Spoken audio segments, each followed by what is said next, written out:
Requirement देखते हैं इसकी। रिक्वायरमेंट है under the provision of sales tax act 1990 and rules made thereunder compute the amount of sales tax payable by or refundable to Samaj Associate and the amount of sales tax to be carried forward if any for the tax period 2021। अच्छा आपने एक चीज गौर करनी है, जितने भी associates वाले सवाल है ना, जितने भी एसोसिएट्स वाले सवाल है ये ऑटम के टर्म में आते हैं। मतलब जो ऑटम की अटेम्प्ट है उसमें सेल्स तो मुश्किल न्यूमेरिकल आ रहा है। मैं नहीं कह रहा, आप पास पेपर पे जाएं, पर का ट्रेंड देख लें कि जो भी ऑटम की अटेम्प्ट है मतलब सितंबर आ रहा है, और खास तौर पर एसोसिएट्स वाले क्वेश्चन जो हैं वो ऑटम में ही आए हुए हैं। तो समझदार के लिए इशारा ही काफी है। देखते हैं इसको। समाज associate is registered under the sales tax act 1990। Sales tax act के मुताबिक वो रजिस्टर्ड है। Engage in the business of manufacturing, trading and exports of electronic, chemical and other consumer goods. Following information has been extracted from assets record for the month of August 2021। वैसे इससे ज़्यादा मुश्किल सवाल था मुलाकात एसोसिएट्स, और उसकी मैंने पहले ही आपको प्रोवाइड कर दिया हुआ था कि वो आप लोगों ने देख लेना है। इससे मुलाकात एसोसिएट्स वाला सवाल हो गया, उसके लिए हमारे एसोसिएट्स हल है। मुश्किल सवाल है, लेकिन अगर मैं इसको अपने फॉर्मेट पे उसी पैटर्न पे लेके चलूंगा तो ये भी मुझे मुश्किल नहीं लगेगा। अभी हम इसको प्रूफ भी कर लेते हैं। अच्छा, जिसकी सप्लाईज हैं to registered person, to unregistered person and to person registered as exporter, इसके ऊपर हम फर्दर टैक्स लेंगे। ये नॉर्मल है, और ये एज अ एक्सपोर्टर नहीं की, उस बंदे को सप्लाई की है जो एज अ एक्सपोर्टर रजिस्टर्ड है। तो ये भी हमारी क्या होगी, ये भी हमारी नॉर्मल सप्लाई ही कंसीडर हो रही होगी। रिमेंबर, आपको फिफ्थ स्केड्यूल देखना पड़ेगा कि फिफ्थ स्केड्यूल में किनको सप्लाई करें तो वो जरूर सप्लाई ट्रीट हो रही होती है, तो उसमें ये नहीं आता। फिर इसमें परचेजेस है, परचेजेस फ्रॉम रजिस्टर्ड पर्सन 9,30,000 रुपए की, अनरजिस्टर्ड पैकिंग मटेरियल लिया, local machinery from unregistered person ली है, इनपुट टैक्स क्लेम नहीं हो सकता।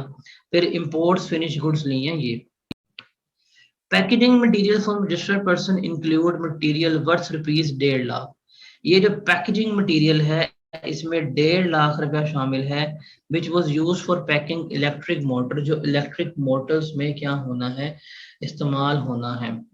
On 30th August, these motor were still part of SA unsold stock, और अभी तक ये मोटर्स जो हैं वो नहीं बिके, तो इस पर तो कोई एसच नहीं है। आपने टैक्स पे किया, बेशक वो नहीं बिकी, लेकिन आपने क्या करना है, आपने उसके ऊपर इनपुट टैक्स जितना भी पे किया है वो आप क्लेम कर लेंगे। तो ये 1.5 लाख रुपया जो है सिर्फ इसने हमें कंफ्यूज करने के लिए दिया है कि माइट भी कुछ बच्चे जो है वो इस अमाउंट को लेस करवा दें, बट ये लेस नहीं होनी। कहते हैं the following transactions pertaining to August 2021 are not included in above table. अब ये ध्यान से पढ़ो, ये जितने भी हम ट्रांजैक्शंस पढ़ रहे हैं नीचे, ये ऊपर शामिल नहीं है, ये in over and above to this information है। Sales tax of ₹70,000, 45,000 and 68,000 was paid in cash on electricity, gas and telephone bill। ये हमने क्या किया है, ये हमने सेल्स टैक्स अपना पे किया है यूटिलिटी बिल्स पे 70, और ये इसका हम सम करेंगे, ये हमारा क्लेम हो जाएगा। ऐसे purchase high cable quality cables and wires worth ₹2.5 lakh. 2.5 lakh रुपए की उसने क्या किए हैं, उसने वो हाई क्वालिटी केबल्स ली हैं from installation of local machinery from unregistered supply, जो उसने मशीन में लगानी है लेकिन ली उसने रजिस्टर्ड सप्लायर से, तो ये सेपरेट ट्रीट होगी, और ये हमारा फिक्स एसेट के तौर पे क्या हो रहा होगा, हम इसको लेकर चल रहे होंगे। क्योंकि ये मशीन में लगाई है, मशीन में लगाया तो ये फिक्स एसेट का पार्ट बन रहा है।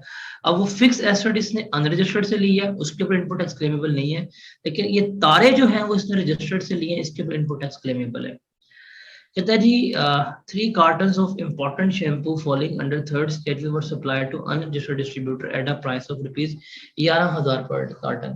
11,000 पर कार्टन पे क्या किया है आपने, सप्लाई कर दी है, सेल्स कर दी है। Okay, the distributor normally supply such shampoo to retailer at a price of rupees 1,35,000 per carton. उसकी सप्लाई जो है वो 1,35,000 पर कार्टन पे होती है। हमें पता है कि रिटेल प्राइस के ऊपर डिस्काउंट अलाउ नहीं होता, तो हम 11,000 नहीं लेंगे, बल्कि हम 1,35,000 इसकी सप्लाई ट्रीट कर रहे होंगे। उसके बाद है 5 electric kettles worth rupees 75,000 were purchase for use in the office factory manager and first line supervisor of production worker. आपने कैटल्स ली है, क्रॉकरी ली है, और क्रॉकरी के ऊपर हमें पता है ये नेगेटिव लिस्ट में आती है, इसके ऊपर इनपुट टैक्स पे किया हो हम क्लेम नहीं कर सकते। उसके बाद 5 अगस्त को उसने एडवांस लिया 6 लाख रुपए का against supply of electric shavers of Bari electronics has agreed to deliver the goods in September 2021। तो उसने 5 लाख का एडवांस, 6 लाख का उसने जो एडवांस लिया है कि वो क्या करेगा, वो सितंबर में डिलीवर कर देगा। तो एडवांस हमारा ट्रीटेबल नहीं होता, जब सितंबर में गुड्स डिलीवर करी जाएंगी तब इसका ट्रीटमेंट ले लेंगे, तो ये पॉइंट तो हमारा इग्नोर हो जाएगा। उसके बाद है ऐसे issue discount coupons worth rupees 4.5 lakh to its customer for participating in grand annual sales. उसने डिस्काउंट कूपन्स इशू किए हैं, और ये गुड्स की डेफिनेशन में बताया था कि ये गुड्स को ही सेटिस्फाई नहीं कर रहा होता डिस्काउंट कूपन्स वगैरह, तो इसके ऊपर सेल्स टैक्स हम चार्ज नहीं करते, ये हमारे एक्शनेबल क्लेम्स में आ रहा होता है। ये भी हो गया हमारे पास। उसके बाद है ऑन 10 फरवरी 2021 ऐसे purchase liquid nitrogen worth rupees 3 lakh from Mughal chemicals registered supplier on credit. उसने 15 फेब को ली थी उधार के ऊपर, 15 अगस्त को उसने आउटस्टैंडिंग अमाउंट पे कर दी by way of cross cheque के जरिए। हमने देखना है पेमेंट 180 डेज में की गई है या नहीं की गई। अगर पेमेंट जो है वो 180 डेज के बाद की गई है तो ये जो होगा ये हमें डिसअलाउ हो जाएगा, इसका इनपुट टैक्स हम क्लेम नहीं कर पाएंगे। अब इसका ताल्लुक जो है वो इनपुट टैक्स के साथ है, लिख लो। उसके बाद है has inadvertently charge sales tax of 58,000 instead of 85। उसने गलती से सेल्स टैक्स 58 लिख दिया, हालांकि 85 लिखना था। On supply of chemicals to one of its registered customers so far ऐसे has not obtain permission from the commission and revenue for revision of return. उसने रिटर्न रिवाइज करने की परमिशन नहीं ली। मसला ही कोई नहीं है, मसला ही कोई नहीं है सर, हमारे पास डेबिट एंड क्रेडिट नोट तो है। अगर ओरिजिनल सप्लाई में चेंज हो रही है और रिवाइज इनवॉइस के वजह से आपकी वैल्यू ऑफ सप्लाई जो है वो इंक्रीज हो रही है, तो हमने ये पढ़ा हुआ था कि आप debit and credit note issue करके रिवाइज कर सकते हो। अब उसने 58,000 टैक्स चार्ज किया, हालांकि होना 85 चाहिए था। अब इसकी वैल्यू ऑफ सप्लाई इंक्रीज हो रही है तो ये डिसीजन इशू कर सकता है, और इस केस में इसको टाइम पीरियड भी कोई इसके ऊपर अप्लाई नहीं होगा, जब चाहेगा कर सकता है। उसके बाद है ऐसे claim input tax of rupees 80,000 on purchase of hydrochloric acid from JB traders. The supplier had not deposited the amount of sales tax collected from ऐसे इन कॉमन ट्रेडिंग। उसने 80,000 रुपए का इनपुट टैक्स क्लेम करना चाहा, but वो अभी तक government treasury में जमा नहीं हुआ। और हमने पढ़ा था कि अगर गवर्नमेंट ट्रेजरी में टैक्स जमा ना हुआ हो आप इनपुट टैक्स क्लेम नहीं कर सकते, तो ये भी नहीं होगा। The excess of input tax over output tax amounted to rupees 20,000। जो input tax over output tax है वो हमारा 20,000 रुपया है। ओके उसके अलावा whereas the unadjusted input tax amounted to rupees 10,000। मतलब दोनों जो हमारे इनपुट टैक्स कैरी फॉरवर्ड होके आ रहे हैं वो 20 और 10 30,000 जो है वो हमारे इनपुट टैक्स कैरी फॉरवर्ड है। All of the figures are exclusive of sales tax, इनमें सेल्स टैक्स शामिल नहीं है। Wherever applicable sales tax is payable at a rate of 17%। Sales tax हमने 17% रेट के ऊपर पे करना है। सर ये हमारा सवाल है। सवाल बिलीव मी इजी क्वेश्चन है, मैंने भी सवाल पढ़ रहा हूँ तो मुझे मेरा ज़माना तालिब इल्मी याद आ गया कि मैंने ये सवाल कैसे इंजॉय कर करके सॉल्व किया था। चलें जी, समाज एसोसिएट्स चलते हैं। टैक्स पीरियड कौन सा है हमारा? अगस्त। आप लोग अभी पेपर सितंबर में दे रहे हैं, आपका भी जो एग्जाम में टैक्स पीरियड होगा वो अगस्त का ही होगा। और आप लोगों को भी एसोसिएट्स वाला सवाल आना है फिर आप लोगों को भी ख्वाबों में आऊंगा उस वक्त के, कहा था कर लो कर लो कर लो। ये है जी calculation of sales tax payable या रिफंड, ये आ गया। अब मुझे नहीं पता कि आपका इसका सोल्यूशन कैसे है, क्वेश्चन बैंक का सोल्यूशन कैसे है, मैंने नहीं देखा। मैं इसको अपने फॉर्मेट पे लेके चलूंगा और बाद में देख लेंगे क्या चीज हमारी मैच होती है कि नहीं होती। Simple is that. हम यहाँ पे ले लेंगे सबसे पहले sales tax credits which are input tax. बताएं यहाँ पे हम 3 कॉलम में लेके चलेंगे, वैल्यू, रेट, अमाउंट। हम इसको सवाल पढ़ते हैं और हम शुरू करते हैं। हमने परचेजेस किया है raw material from registered person 9,30,000 रुपए का। परचेजेस फ्रॉम रजिस्टर्ड पर्सन 9,30,000 रुपए का हम ले लेते हैं। 17% हमारा रेट है, उसके बाद में सॉल्व करता हूँ। फिर हमने फिनिश गुड्स ली हैं अनरजिस्टर्ड पर्सन से, लेकिन हमें तमाम चीजें शो तो करनी है। फिनिश गुड्स अनरजिस्टर्ड पर्सन से वो हमने ली हैं 7,25,000 रुपए की, 725,000 की। उसके बाद पैकेजिंग मटेरियल लिया 5,10,000 का, ये भी हो गया हमारा। लोकल मशीनरी अलग चलेगी। उसके बाद आपने ली है इंपोर्टेड फिनिश गुड्स 4,72,000 रुपए की। हमें इंपोर्ट्स पे हम एज्यूम करते हैं कस्टम वगैरह शामिल है, हम इसमें वो वैल्यू एडिशन टैक्स और नहीं लेते, हम एजम्पशन पे लेके चलते हैं। उसके बाद आपने पैकेजिंग मटेरियल लिया 1.5 लाख रुपए का। वो इस एडजस्टमेंट को पैकेजिंग मटेरियल जो आपने दूसरे पर्सन से लिया था 1.5 लाख रुपए का, जो मोटर की पैकिंग के ऊपर इस्तेमाल हुआ था, वो अभी तक मोटर्स हमारी बिकी नहीं है, तो ये ठीक ही शामिल था। इसका मतलब हमें इसको कुछ ट्रीट नहीं करना, ये तो हमारा इग्नोर हो जाएगा, ये ठीक ही था बिल्कुल। उसके बाद इनपुट टैक्स ढूंढो, उसको यहाँ लिखो। सेल्स टैक्स जो हमने यूटिलिटी बिल्स पे किया है हम वो ले लेते हैं। इट वॉज 70, 45 और 68। 70, 45 और 68 कितना बनेगा? 183,000 का हमने सेल्स टैक्स पे किया है, वो हम ले लेंगे यहाँ पे। उसके बाद उसने हाई क्वालिटी केबल्स परचेज किए हैं, वायर्स, जो मशीन के इंस्टॉलेशन में इस्तेमाल हुई है, ये तो फिक्स एसेट है, इसको हम यहाँ पे ट्रीट नहीं कर रहे। 3 कार्टन ऑफ इम्पोर्टेंट शैम्पू, ये सप्लाई का है, आउटपुट टैक्स में जाएगा। 5 इलेक्ट्रिक केटल्स जो है 75,000 रुपए की, वो इसने परचेज की थी। अब इलेक्ट्रिक केटल्स का इनपुट टैक्स अब ये क्रॉकरी में आती हैं, ये हम क्लेम नहीं कर सकेंगे। इलेक्ट्रिक केटल्स जो ली हैं being a part of crockery, इसने 75,000 की ली हैं, हम इसे क्लेम नहीं कर सकेंगे। ये भी हो गया हमारे पास। उसके बाद एडवांस आउटपुट टैक्स में नहीं आएगा, डिस्काउंट कूपन सेल्स में नहीं आएगा। उसके बाद इसने लिक्विड नाइट्रोजन परचेज की थी 3 लाख रुपए की 10 फरवरी को, एक रजिस्टर्ड सप्लायर से ऑन उधार, और 15 अगस्त को पेमेंट कर रहा है लिक्विड नाइट्रोजन की। अब ये पेमेंट जो है ये 180 डेज में होनी चाहिए, ये पेमेंट 180 डेज में होनी चाहिए। अगर ये 180 डेज में पेमेंट नहीं हुई तो हमें ये एड बैक हो जाएगी। अब ये 10 फेब को की थी, हम 10 फेब कैलेंडर निकाल लेते हैं, हम डेज काउंट करते हैं कितने बन रहे हैं। 1 2 3 4 5 6 7 8 9 10 11 12 13 14 15 16 18 18 डेज तो इसके बन रहे हैं फेब के। मार्च के बन जाएंगे हमारे पास 31,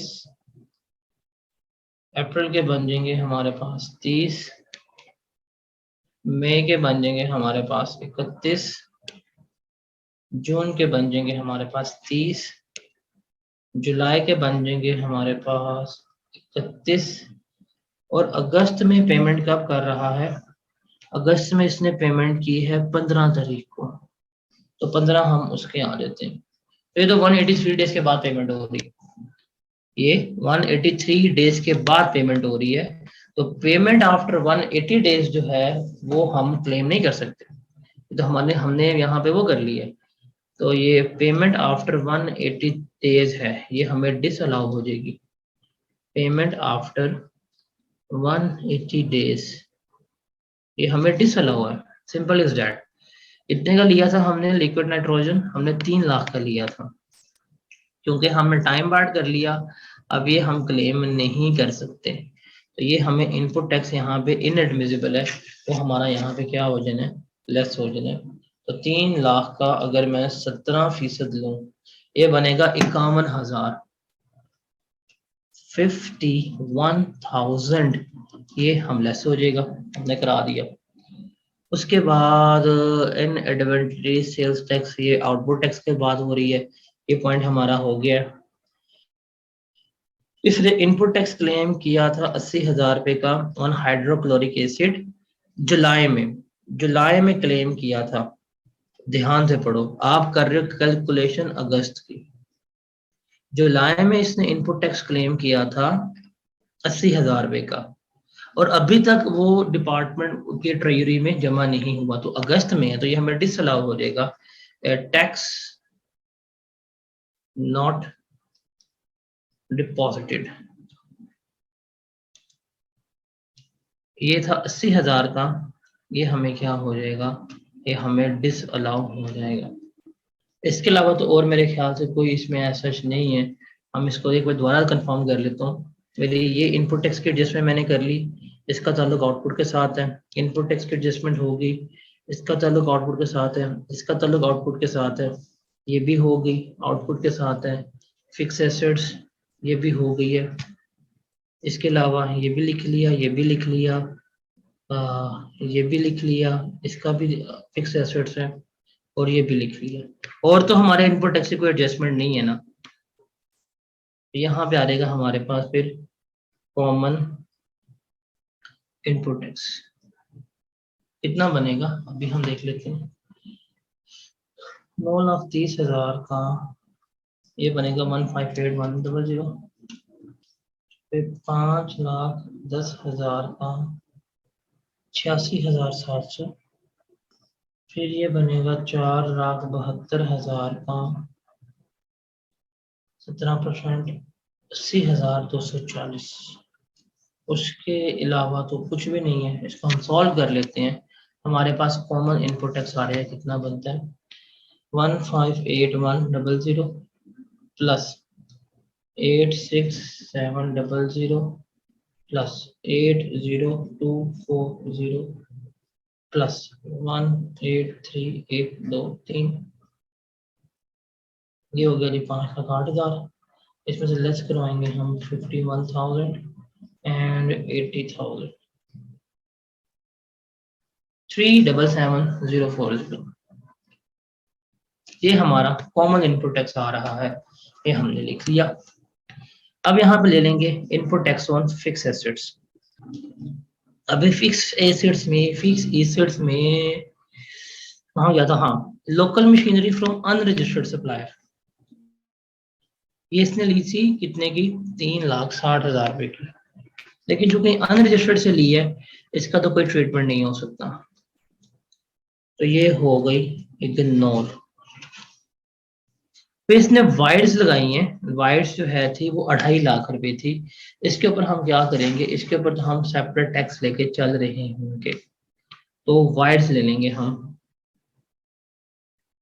वाइड्स मशीनरी की अंदर इंस्टॉल हुई हैं, तो ये फिक्स एसेट्स का पार्ट बनेंगी। तो डेट्स वाई इसका इनपुट टैक्स जो है वो हम क्लेम करेंगे। 2.5 लाख की हमने वाइड्स ली है, इसका बनेगा जी 42,500। ये हमारा क्या आएगा, ये हमारा इन वाइड्स के ऊपर इनपुट टैक्स आ जाएगा जो हमने यहाँ पे ले लिया। और इसके अलावा कोई है, और इसके अलावा मेरे ख्याल से कोई नहीं है, नहीं है इसके अलावा। इसका हम जमा कर लेते हैं। हमारे पास क्या आ जाएगा, हमारे पास इसका टोटल इनपुट टैक्स आ जाएगा, कितना बनेगा 3777040 प्लस 42,500 419450, ये आ गया। अब हम लिखते हैं अपना जी sales tax debits, output tax पे चलते हैं। वैल्यू अमाउंट, अब हम आउटपुट टैक्स पकड़ते जाते हैं, उनके एडजस्टमेंट जो हैं वो करते जाते हैं। सेल्स टू रजिस्टर्ड पर्सन है 25 लाख रुपए की, लिख लो टू रजिस्टर्ड पर्सन। 419540 लिखा हुआ है, क्या हो गया पता नहीं, कहाँ बैठे हुए हैं, देखते हैं नहीं है, ठीक तो लिखा हुआ है 419540, पता नहीं किस दुनिया में रह रहे हैं। सेल्स टू रजिस्टर्ड पर्सन जो है हमारी वो 25 लाख रुपए की है, वो हम यहाँ पे लिख लेते हैं। रेट जो है 17% है। उसके बाद अनरजिस्टर्ड पर्सन जो है इसकी 875,000 की शेयर है, अनरजिस्टर्ड 875,000। उसके बाद to person registered as exporter, ये भी नॉर्मली ट्रीट होगा, रजिस्टर्ड एज एक्सपोर्टर, ये 625,000, ये भी हमारे पास आ गया। कोई तो सवाल कुछ है ही नहीं, इस सवाल में तो अपॉर्चुनिटी ही नहीं है, ये तो बहुत ही आसान सवाल निकला। अच्छा जी, अब यह करते हैं, ये तीनों हमारे लिख लिए हैं हमने, ये भी हो गया था, ये भी हो गया था, ये अब आपने शैम्पू जो है ये इंक्लूड नहीं किए हुए, अब ये अमाउंट, ये एडजस्टमेंट्स तो इंक्लूडेड ही नहीं है, ये एडजस्टमेंट्स इंक्लूड ही नहीं है, आपने इंक्लूड करनी है। तो अब आपने जो थर्ड स्केड्यूल के शैम्पू है वो 135 पे लेने हैं, थर्ड स्केड्यूल आइटम 1,35,000 के ऊपर आप ये चार्ज करेंगे, लिख लिया आपने। ये भी एडजस्टमेंट हमारी डन हो गई है। आपने एडवांस लिया था 6 लाख रुपए का, लेकिन एडवांस जो है वो टैक्सेबल नहीं होता, जब गुड सप्लाई होंगी तभी हम उनको ट्रीट करेंगे। तो ये जो आपने एडवांस लिया है इसको हम यहाँ पे इग्नोर कर देंगे, मगर मैं यहाँ एडवांस की अमाउंट लिखूंगा तो वैल्यू में ऐड हो जाएगी, वो गलत हो जाएगी, इसलिए मैंने एडवांस लिख के सामने सारा फर्क करा दिया।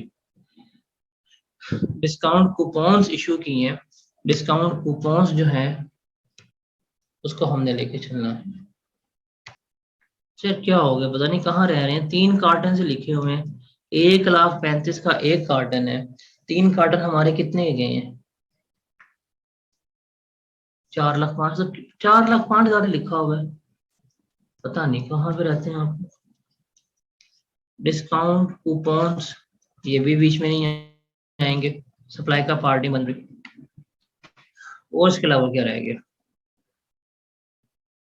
सेल्स टैक्स, ये आपने अंडर वैल्यू इनवॉइसिंग की हुई थी, आपने इसको चार्ज कर देना है, जो आपने अंडर इनवॉइसिंग की थी आपने क्या करना है, आपने इसको चार्ज करना है, आपने इसको अपनी इनकम का पार्ट बनाना है।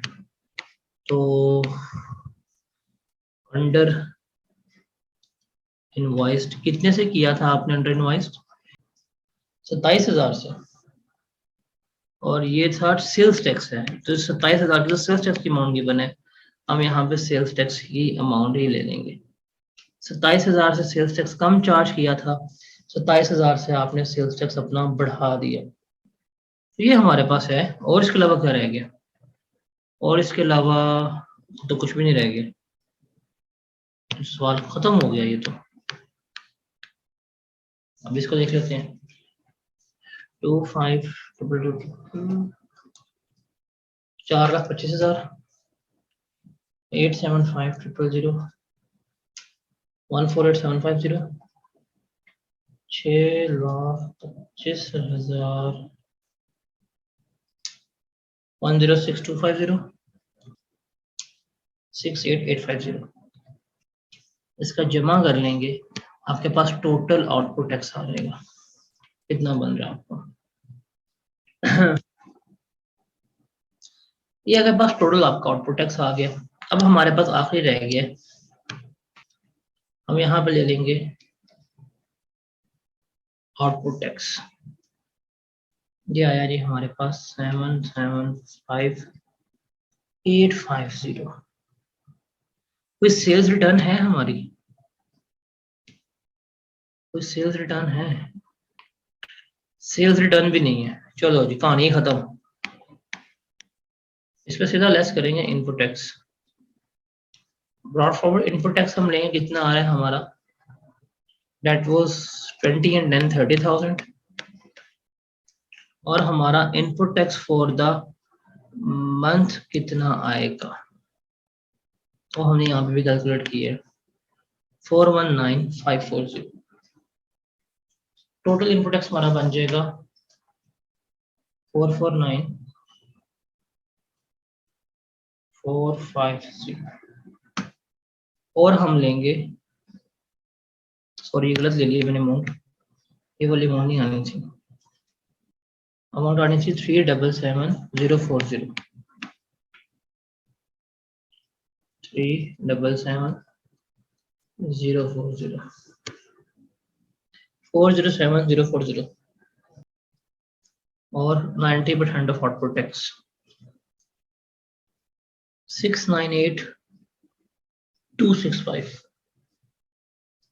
लोअर तो हमारे पास यही है 407040 हम लेस करवा देंगे। तो 775850 लेस 407040 368810 लेस करेंगे। फिक्स एसेट्स का इनपुट टैक्स था 42,500, ये बनेगा 326310। इसमें हम ऐड करेंगे 3% फॉर्डर टैक्स। ये जो हमने 875 की सेल्स की थी, इसका हम 3% लेंगे, ये बनेगा 26250। जो आपका सेल्स टैक्स पेएबल आ जाएगा 352560। ये आपका सेल्स टैक्स पेएबल आ जाएगा। ये अमाउंट आपने क्या करनी है, डिपार्टमेंट को पे करनी है। तो ये सवाल था समाज एसोसिएट्स का